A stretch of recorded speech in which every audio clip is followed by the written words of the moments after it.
We are recording. Okay, cool. Let's pray. And then, Great. That time. Good night. Love you.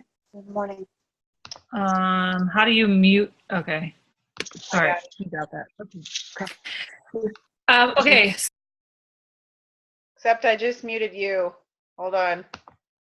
Even though I don't know all of you You're good. very well, but I'll get to know you. Can you guys hear me? Yes. Yep. Good. Okay. Okay. So last week we were talking about being under new management with our business. Did anybody take advantage of that and kind of restart, do anything exciting? Yes? Anybody? No? Okay. Well, I did.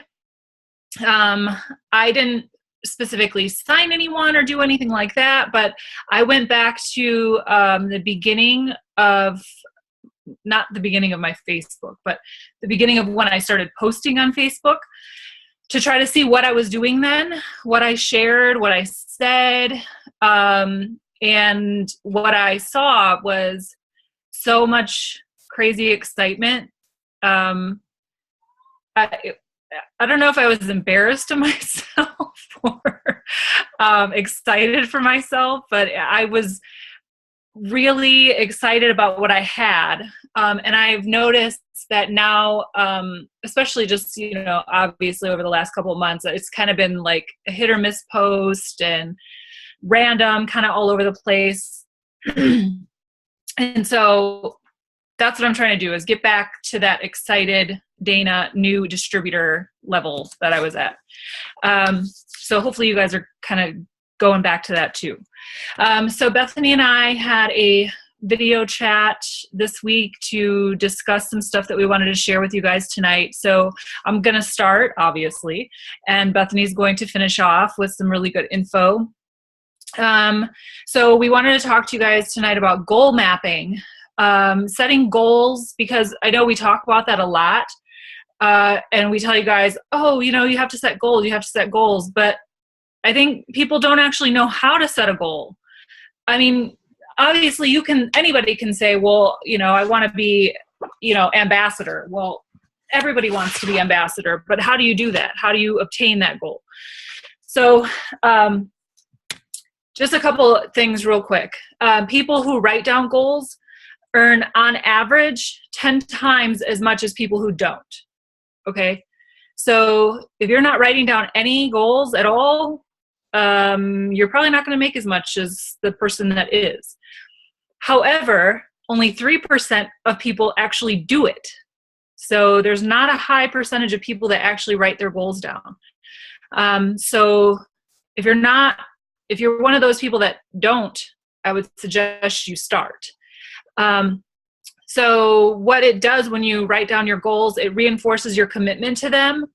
If you're putting it on paper, you're saying, okay, this is something I've really put a lot of thought into, because you're not going to write down random stuff.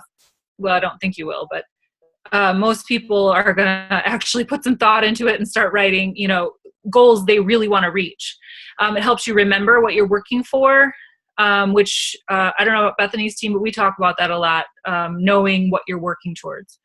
It makes you accountable, and it gives you something to focus on. So you're not just kind of running wild, just like not having any clear direction of where you're going. And you need to have it somewhere readily available so that you can see it. So if you have, your refrigerator and you want to just stick it on there with a magnet or something, anywhere, whatever works for you, but stick it somewhere. So I know people that have it on their bathroom mirror, like in lipstick, whatever works for you. It doesn't matter. Just get it out there.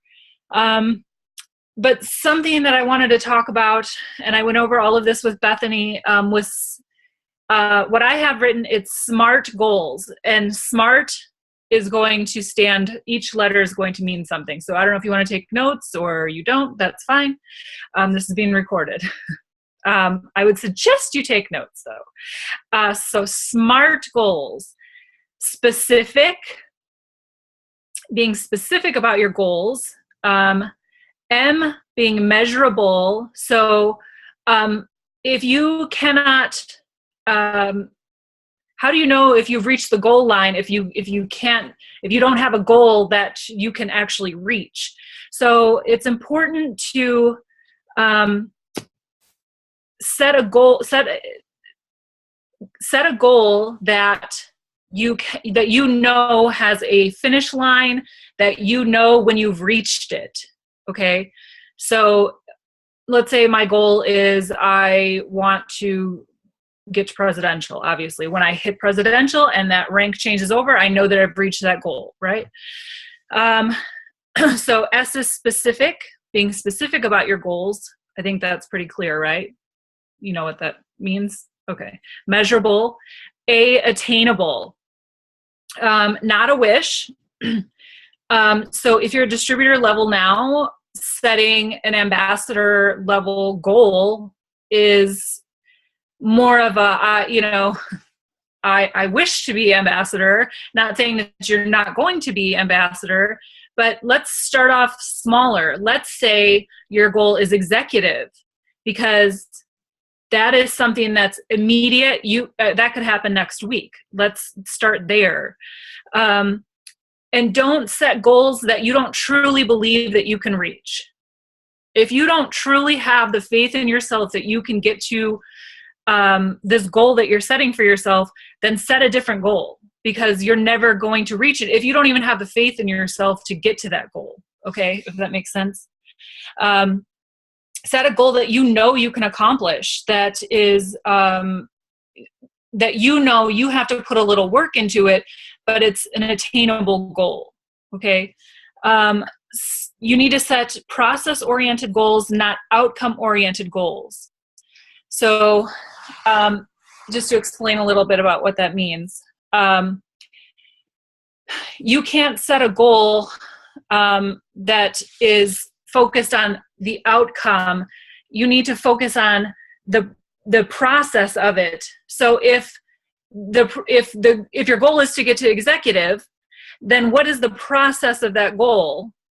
The process is to complete your steps to success. Let's start there. So what is that process? That process is signing, your distributors, getting your auto ship set, signing your loyals. That process is going to get you to executive. Okay. So set those kind of goals where you have a clear process to work with. Is everybody with me so far? Yes. Okay. I want to make sure I'm not like rambling on and everybody's like, oh God, I wish you'd stop talking. Okay. R, relevant. To move on. What? I said, I would tell you to move on. She private messaged me, dude, speed it up. Okay. Relevant. R, relevant. Make your goals relevant to your life. Don't set random goals that don't mean anything. Again, if you're, it's not a bad thing to wish for things and want things that are just crazy, but if they're not getting you to, they have nothing to do with your goal, then just stay away from those for right now.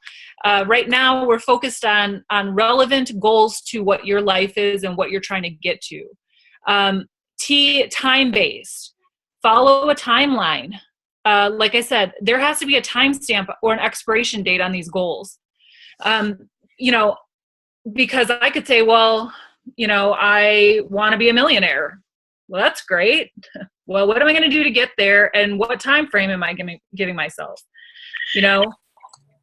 There has to be a timeline that you're giving yourself to work with, because you're just going to keep running, never knowing how you're getting there, what you're doing, kind of like a hamster on a wheel, just constantly spinning. So give yourself a goal that has a timeline or an expiration date. So when you give yourself a goal, let's say your goal, you want to be executive. Set your goal for the day that you want to go executive. Put a timestamp on it. So by the end of September, which is really far away, I want to be executive, or I want to be Ruby, or I want whatever it is you're working towards. Don't ever skip any ranks. start at what you're at and work on the very next one.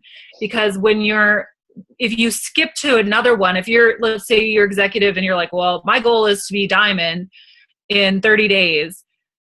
That's great. But your immediate goal is to be ruby, because you end up missing steps and you can end up missing, 3 promotions just because you didn't follow, the way that it goes. So goal mapping. So you need to have a vision. How will your life look a year from now? Be specific about your life. How do you want it to look in a year from now? I want to be out of this house and in a house we own, if that's your goal, whatever it is, be specific about that. Really sit down and envision your life a year from now and how you think that it should be. Now, again, don't go setting these high, I'm going to live in a mansion in a $10 million home if you're renting right now and you have horrible credit. Let's start small. Let's get out of the apartment and into a house or whatever it is. But you've got to set those visions. Mission still has more of a dream to it, but it gives you an aim and a direction. Your goals, one vision, but multiple goals. So you can set multiple goals that all reach for one main goal, okay? You don't have to only focus on one thing, one goal. You can have several goals spread out that reach one main goal, okay? Does that make sense to everybody? Strategy, what you need to do to complete a goal. So just like we talked about in the SMART, you need to have a clear process that you are going to use to reach those goals. And then action plans, small pieces that come together to reach a big goal.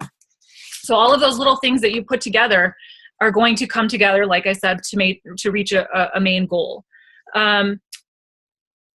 What else? Hold on, let me get my notes. Steps to success is not a SMART goal because it's outcome based. So then you're going to say your goals for the month would be, I want to have an 80 BV auto ship. If that's your goal, how are you going to do that if you don't have the money? So you would have to set into motion a process of how you're going to do that. Let's say you're broke. You don't have $80 to spend on an auto ship. So then your process is going to be, I'm going to sell 2 wraps, or I'm going to work an extra hour at work, or I'm going to however it is you're going to get that money. I'm going to sell something out of my house, but that's my goal and I'm going to make it happen. And this is how I'm going to do it. Right? Okay. So those are the things that you need to focus on. That's how you're going to set goals. You have to put more thought into it than what we're actually putting into it.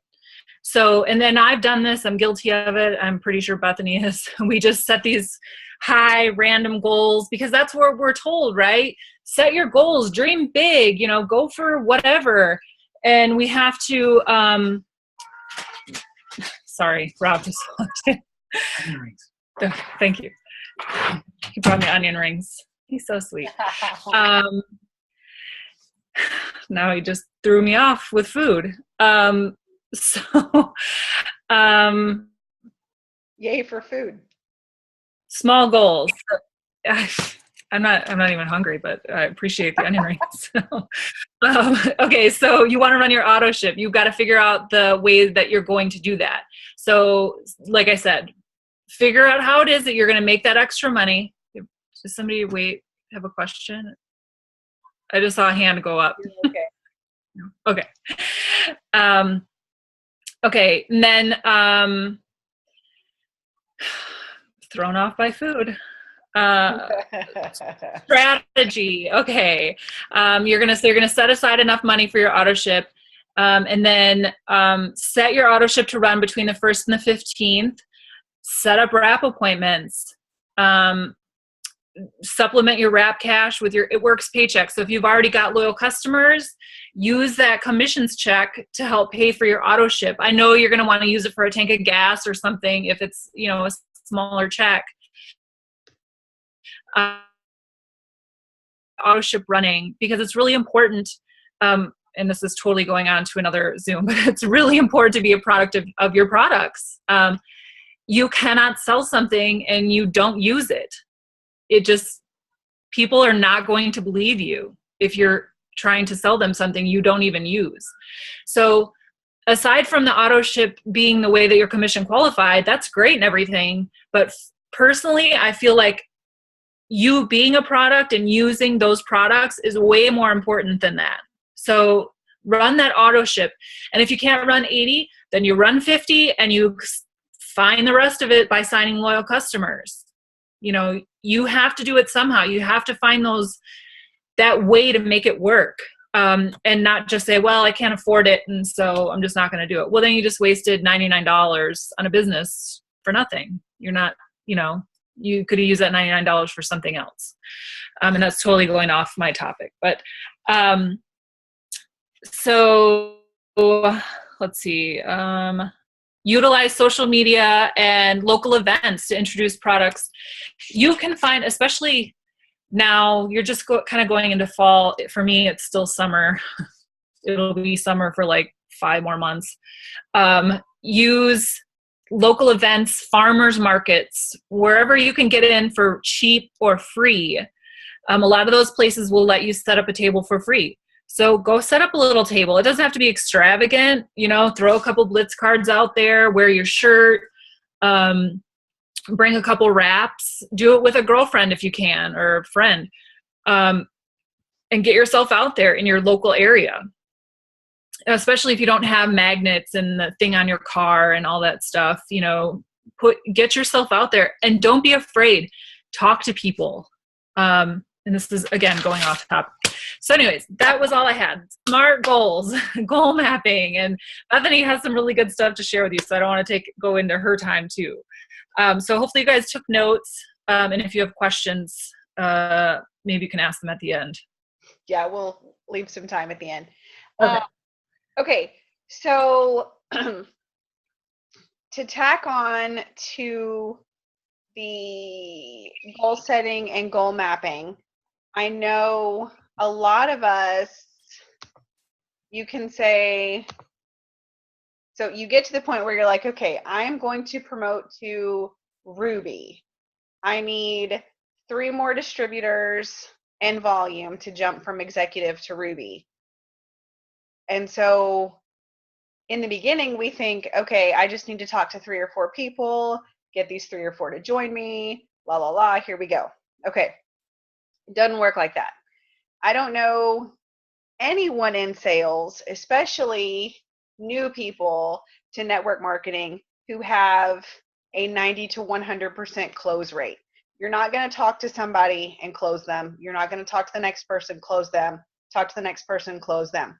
Chances are you're going to have to ask at least 10 people if they'd like to take a look at this opportunity, just to get one person to say yes, to look at it. That's not a yes, I will join your team. That's just a yes, I will look at what you're doing. Okay? And then beyond that, to get one person to join your team, unless you are crazy awesome at the close, you are probably going to have to talk to at least 10 people and actually show them the business opportunity to find one person to say yes. So if you need 3 people to join you, you probably need to show the business opportunity to 30 people. And then we had to talk to 10 for each of those 30. You're looking at 300 people you probably need to ask if they would be willing to look at this business opportunity. Those numbers are not intended to scare you. What I'm trying to show you is that when you send 10 messages and every one of them is a no, congratulations, you are normal. Okay? This 1 to 10 ratio is just an industry average. That's what Eric Worre will tell you. He is a multi-time 7-figure earner in the network marketing industry. He knows what he's talking about. And so if you're looking at jumping from executive to Ruby, to find those 3 people to join you, you're probably going to have to ask 200 to 300 people if they'd like to take a look at your opportunity. Okay. So I know 4 years ago when I was trying to go Ruby, I was like, I just need 3 people, whatever, a piece of cake, and I talked to 5 and I couldn't believe that all 5 didn't want to join me. I mean, you're here, so you feel like it was a no-brainer because you're here. You made the leap. But not everybody is going to look at this and go, hey, no-brainer, I should do this. Okay, so to help with that math, I have a promotion planner file that my team has access to on our team page, and I can upload it to Dana's page or email it or whatever. But it helps you break down, okay, this is where I am. This is where I want to go. This is how many distributors I need, which means I need to get this many people to say yes to look at it, multiply that number by 10. This is how many people I need to ask. Okay, if I need to do this within a month, you break it down per week. If I need to ask 400 people a month, I need to ask 100 people a week. That means if I'm working my business 5 days a week, I need to ask at least 20 every single day. Okay? Success in network marketing is a numbers game. That's it. It's a numbers game.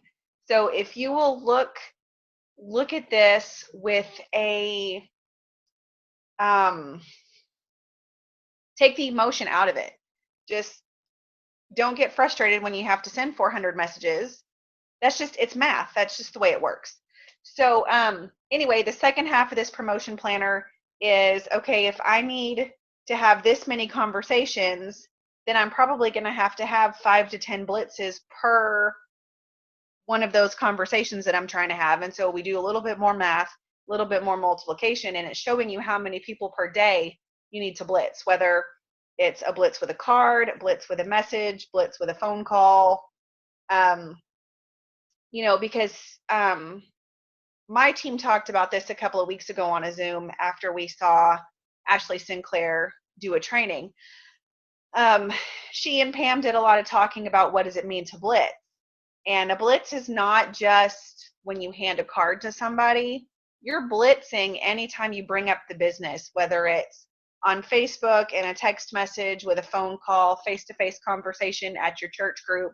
Those are all considered blitzes because you've brought up the conversation. And so, I mean, yeah, it would be awesome to have 400 conversations and 400 blitzes, actual activities with the card where you go out and talk to people, but that's not necessarily feasible for everyone and everyone's schedule. So don't feel like when I'm telling you this is how many blitzes you have to have, that's just part of your conversations that you're having for the month. But I can promise you, if you're not working up the guts to go pass out those cards, you don't really believe in that card just yet. Not with as much belief as you could have. And I want you to work on that. That was something I had to work on somewhere along the way. The card in your hand is hope. It has value. That card has value. It's not just a coupon, and it's not just a picture of a belly. It's a piece of hope. It's literally a ticket for someone to life change. It's a ticket to better self-esteem because you've hated what your skin looked like before. If you have trouble looking at those blitz cards and seeing value, you need to have a talk with an upline somewhere and really hash out the feelings that are keeping you from just getting those cards out of your hands. Okay? So watch for the promotion planner to show up on your page. Team Catalyst, it should already be in our files on the team wall. That is an awesome, awesome file. I love that one because it takes the emotion out of it. It's just, okay, I just need to go. I'm a list person. I like to check things off a list. Okay, I got to talk to this many people this week. Boom, boom, boom. Let's do it. Get it done. Done. Okay. The other thing that I want to talk to you about tonight before we do questions, this is going to be kind of a short one, is this blew my mind. God's creation is just amazing. Like, blew my mind. So we're talking about goal setting and strategy.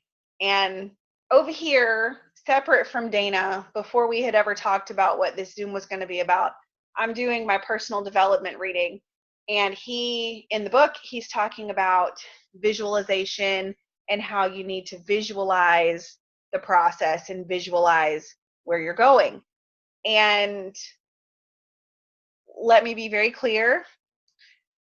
I don't believe in the new agey, speak it into being, I can just say it and it's going to happen. God has a very clear plan for your life, and I believe you do need to speak truth and you need to speak positive things, because he does tell us that the brain is very powerful, that we are to take our thoughts captive to Christ. But you can't just say, I'm an Ambassador Diamond, and that's how it's going to be. Okay, so when people start talking about visualizing your goals and how you need to visualize and get in touch with the vision, and I'm like, okay, let's just kind of skim through this part. Exactly, it's kind of new age yogi kind of stuff, right? Well, as I'm reading, this guy like drops a truth bomb on me, and I had to go do some research separate from his book. And it turns out we have been created with two clusters of cells, two clusters of neurons in our brains, one on each side, and they're called mirror neurons. Okay? So these neurons fire in your brain when you physically do an activity. These neurons fire. Okay? When you watch someone do the same activity, those same neurons fire. In your brain, it's as if you just physically did the activity. Okay? And so what scientists have discovered is that first of all, this is why athletes can watch tape of games and visualize see the good form and then copy the good form, because these mirror neurons are firing. But what scientists have actually discovered is that bodybuilders with vivid and repeated visualization of exercises, they've actually increased their mass without doing the exercises, because the mirror neurons are functioning as if the body is actually doing the activity.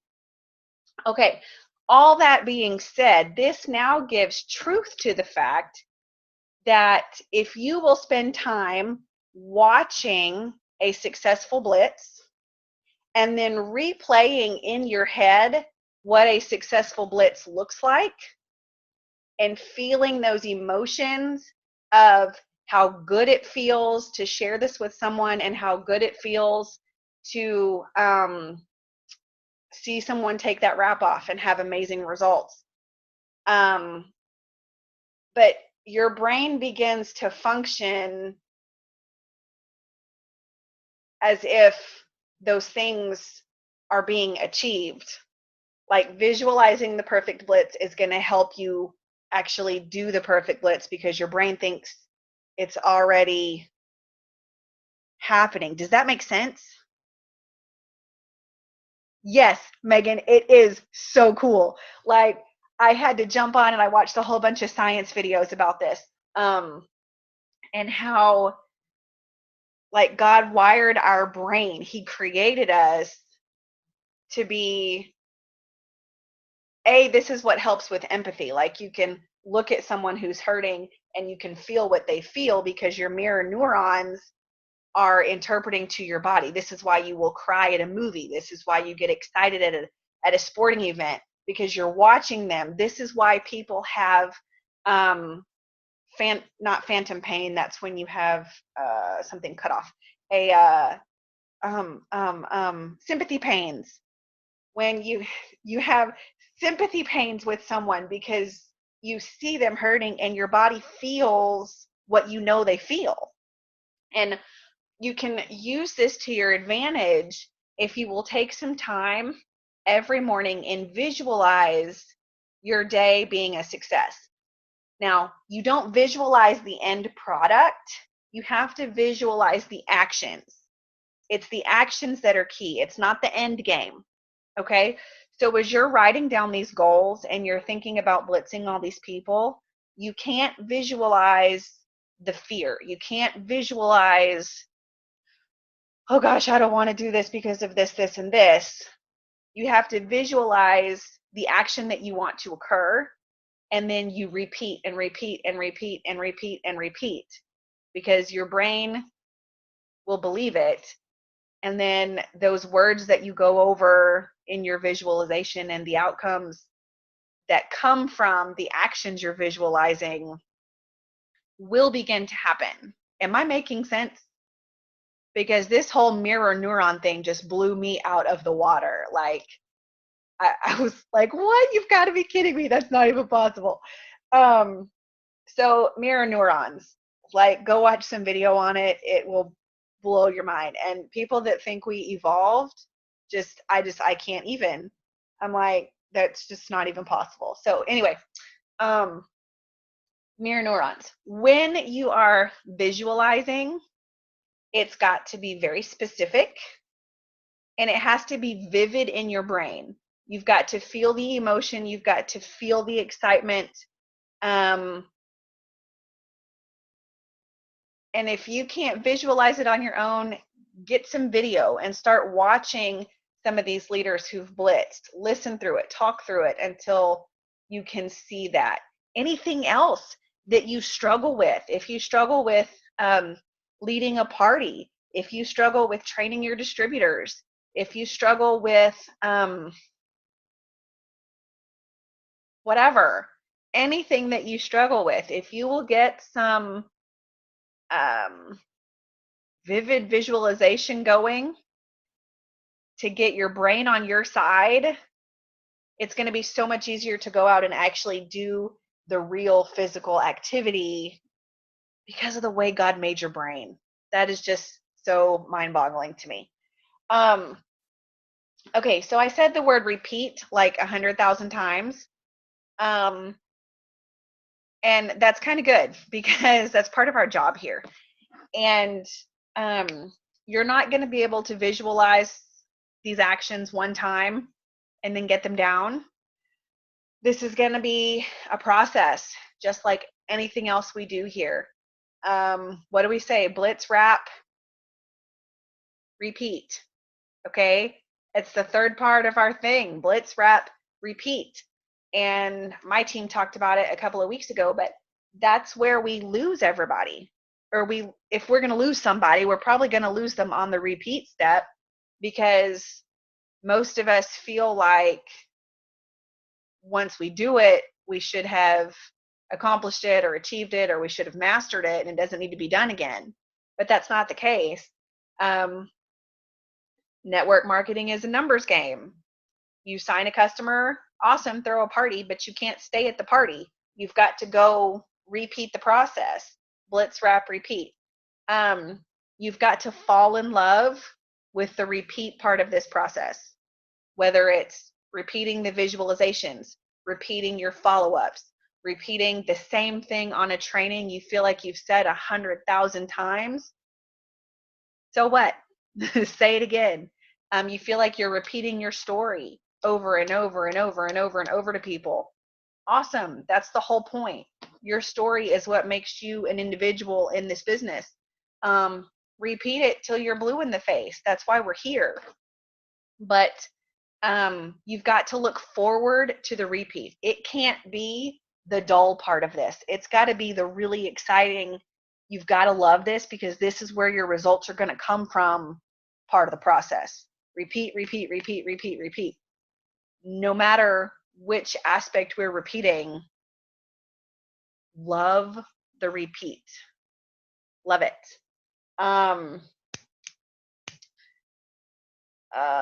Let's see. What else did I have? Okay, I love this quote I found. And it says, the greatest gift you can give to the people you love is to live up to your full potential. And I don't know any one of us who is living in our full potential. I know I'm not, because I let fear and doubt and insecurities, we can wrap those up and call them lies from the enemy. I let those all get in my way.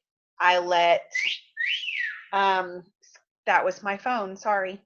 I let scheduling issues get in my way, which is all distractions from the enemy, because we have a purpose here. Our purpose here is to love God and serve him, and then love people and serve them how God would have us. And we get to use this vehicle, this business as a vehicle for that. So, you know, I pray before I climb out of bed, you know, Lord, help me to serve you today, and, you know, show me how I can work my business and take care of my family and love on other people, all as a part of that. And help me not to miss what it is I'm here for today. And it sounds like such a simple thing, but gosh, since I started praying that, guys, the last week I had was absolutely amazing. My home is happier. I have been smiling like a fool for like 8 days through ridiculous insanity. And my stress level has been like 0 because, knock on wood, for at least 8 days, I've had my priorities in line. Now, if I can continue by the grace of God, hopefully I'll have another great 8 days. But as you're thinking of your goals and you're going to be writing down your action steps, I want you guys to think about stepping into your full potential, because God did not create you to be mediocre. Mediocre doesn't cause people to want what we have. If we're just living a mediocre Christian walk, why would somebody want to be part of that? And, you know, my theme for the rest of this year is going to be just to be whatever it is he wants me to be, and to search for that and let everything else just fall under his authority. And if we're looking for that, we will be able to live up to your full potential, because he's the one that wrote the full potential anyway. Excuse me, I drank too much water before we started. Okay, we have about 15 minutes to go. Oh, you guys have got to find your inspiration. I don't know, I might have missed if Dana said that, but figure out what gives you that punch in the gut that makes you go, yes! If it's a song, if it's a quote from scripture, if it's a picture from a friend, if it's a picture with a friend, just figure out what it is that makes you go, that That is why, yes, I can do this because of that. Find that thing, put it where you can see it. If it's a song, I don't know. I'm a music person. You could probably tell me I'm the ugliest person in the world with the stupidest head, but if it's in a song, I'm probably going to love it. Like I love there's something about music. And so for me, I find a couple of songs that really speak to issues that I'm currently dealing with, some praise and worship songs, and I've got those on repeat on my phone. Every chance I get, I put them on, and I refocus my brain, and then just take a few minutes, and then I'm like, okay, what do you have for me now? What can I do now? But I would encourage you guys to find your inspiration. Okay, questions. Does anybody have questions? You can unmute yourself and just start talking, or you can message us or text me. Anybody? I looked away. No, because Dana and I are just that awesome. I'm just reading about those neurons. They're mind-boggling. Like, Yeah.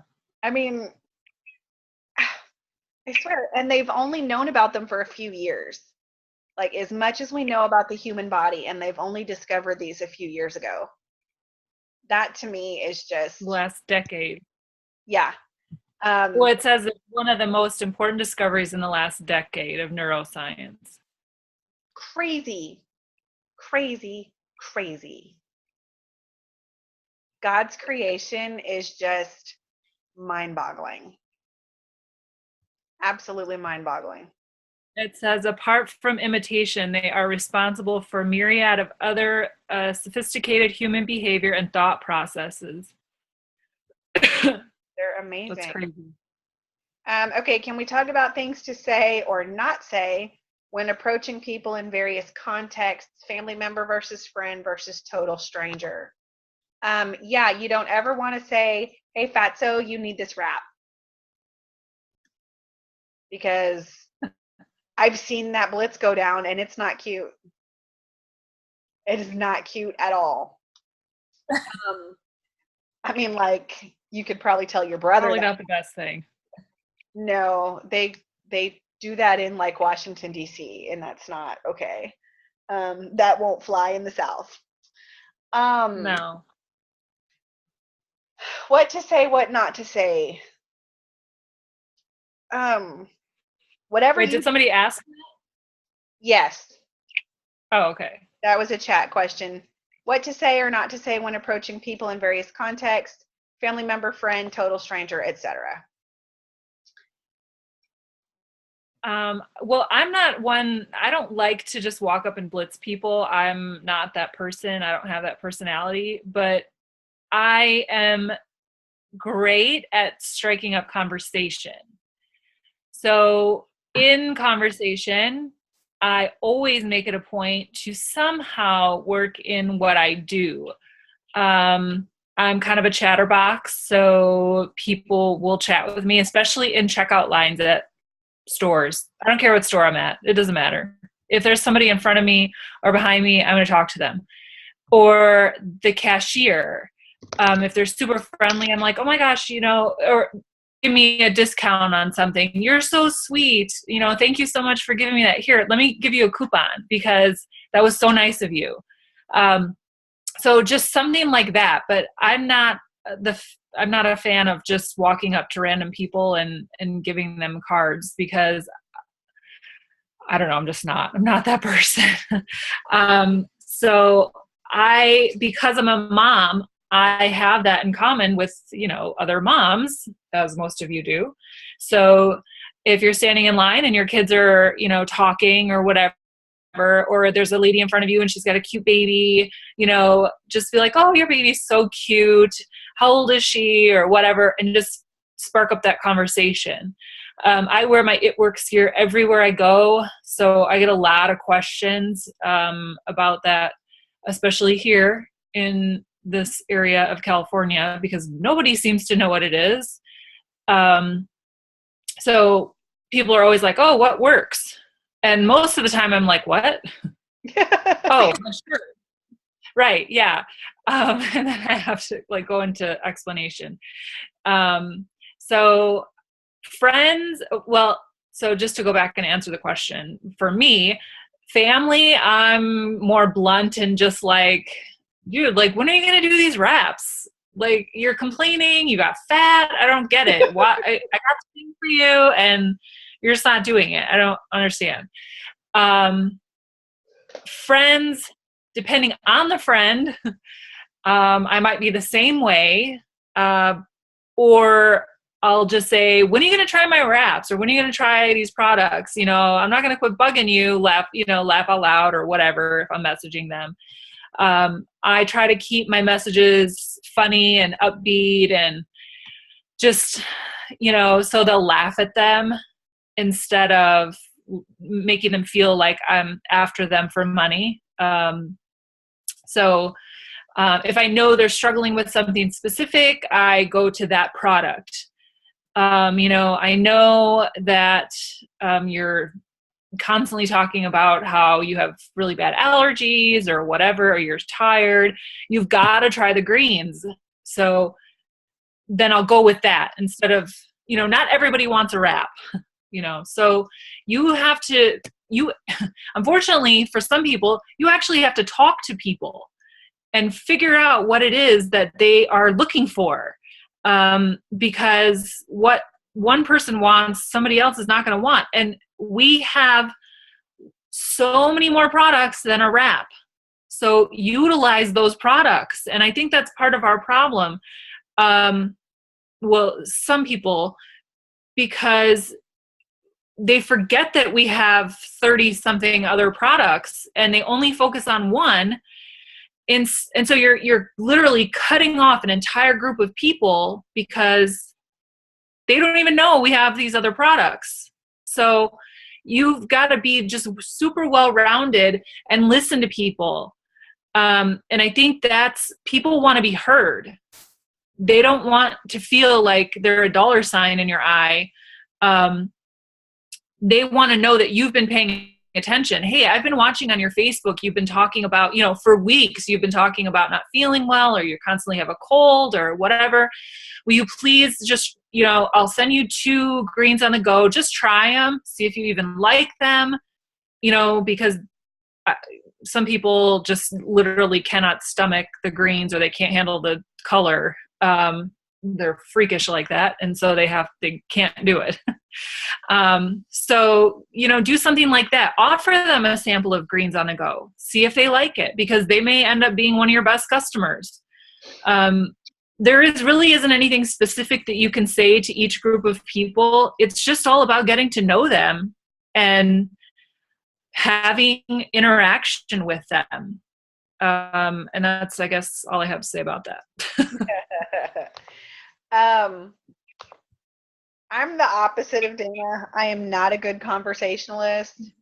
I don't want to strike up a conversation because I'm going to freeze. Like, you're going to ask me what my name is, and I'm going to say, like, unicorn fart kitty. Hence the reason she froze. And I'm like, that was great, wasn't it? Am I still frozen? No. Okay.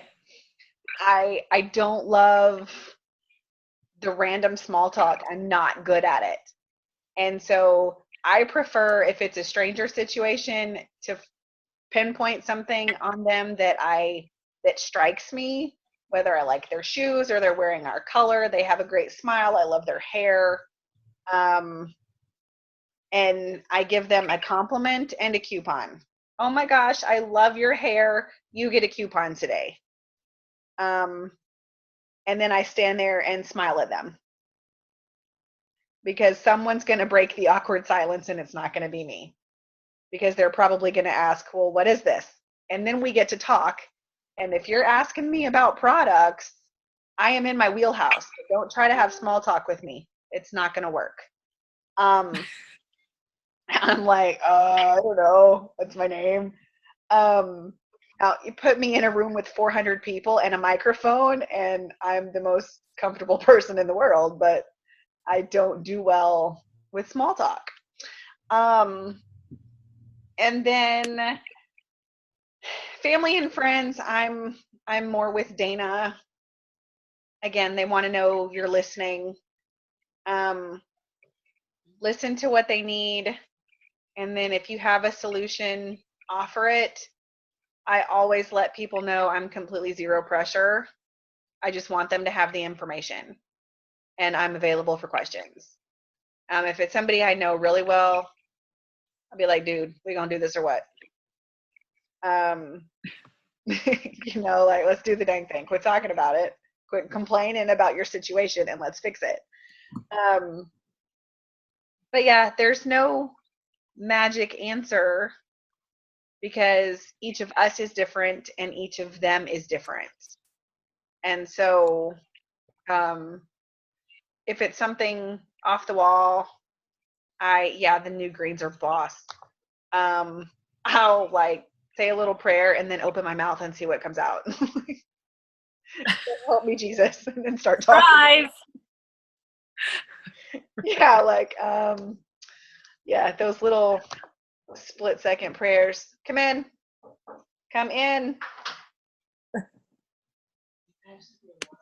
Yes.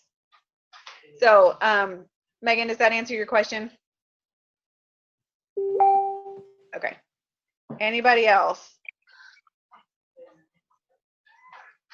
Don't be shy. Don't be scared.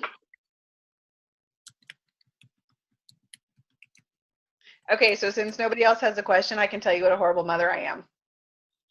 So tomorrow is junior high retreat, right? For our school. School doesn't start till next Monday. Tomorrow is junior high retreat. So I had Andrew, my 8th grader, get his stuff together. He's packed and ready to go for tomorrow morning. And we send the kids to bed, and 5 minutes later, Andrew comes out and he's like, hey, Mom, doesn't Logan need to go tomorrow too? Yes, Logan's in 6th grade this year, and he needs to go to junior high retreat, and I totally forgot. Good job. Yeah, I'm the winner tonight. I'm that mom. So that was awesome. Very exciting, let me assure you.